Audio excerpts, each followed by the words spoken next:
Ole tu na chuan Remlalvuani von te zai kan ngai thlenga hai idol tura te pon rin be zai thiam deuh mai khania Remlalvuani von te voni kan lo von zelengem mi to ta top 9 ti siangna te po het kan la von chet nget theyengem voni tu na zai lo ngai thlang o Ten zol ai zol veng lai kasom dona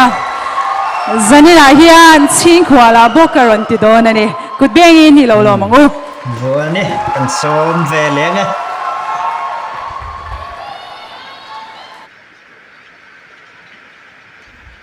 voni ha mel tha to khom mai voni po mel tha ve to khom mai lo eng tra mai le hey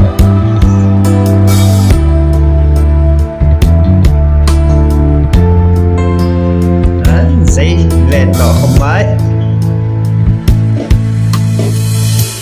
ching khwala bo i han kir le tembo thu tâm vui tâm ka han man si lo ching khwal chang ni are bok si lo are no we are no we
Ivahan rau pui tak em Remlalvuani Ivahan zai tha Ivahan zai nal em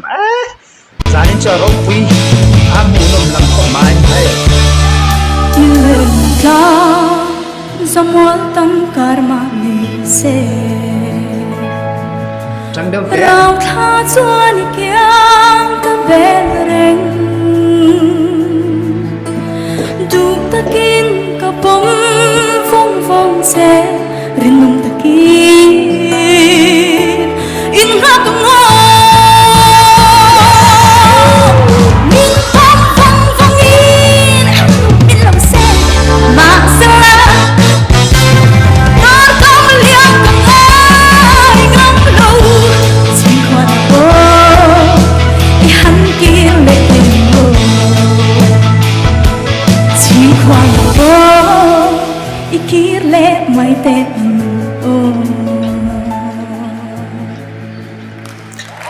Ivahan nal tak em Remlalvuani Mizo Idol season 8 top 10 intihsiakna zadina kan en na ro pui lam khom mai thiam lam khom mai Mizo te kan chuanumin kanin an fakom hle mai zadina zai intihsiak moi tak tang nal tak tak te kan zai kha aro pui khop mai chuwang chuan himi kha channel ai lo lu tani chuan subscribe pe comment te min lo like sak zel turin en zawai chunga in khonga in sang ber ka hian cheu ni